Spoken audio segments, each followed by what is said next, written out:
فيها نتغدى ايه يا عيال النهارده؟ انا في الجو ده كده ماليش مزاج اطبخ خالص.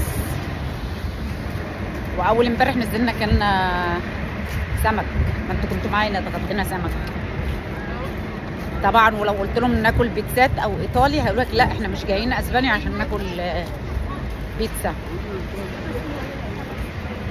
نتغدى ايه؟ فكروا معايا، حد يقول لي هتتغدوا ايه انتوا النهارده؟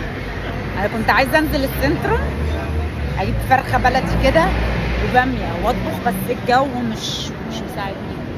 احيي الاشاره فتحت ودول ما بيعرفوش ابوهم في الحاجات دي. بصوا ماشي، هو ماشي. دي بقى من الحاجات اللي ما بتعجبنيش في اسبانيا، يعني الاشاره من حقي ان انا اعدي، هو مش قادر يستنى. دي بقى الحاجات اللي تتفوق هولندا على اسبانيا فيها. المرور هنا زي الزفت بصراحه. ما فيش اي ريسبكت للبني ادم او للاشاره اللي مقفوله ولا الاشاره اللي مفتوحه. هبقى انزل اصور لكم بقى ايه مخصوص وهم ماشيين كده والاشاره ليهم مقفوله. انا وصلت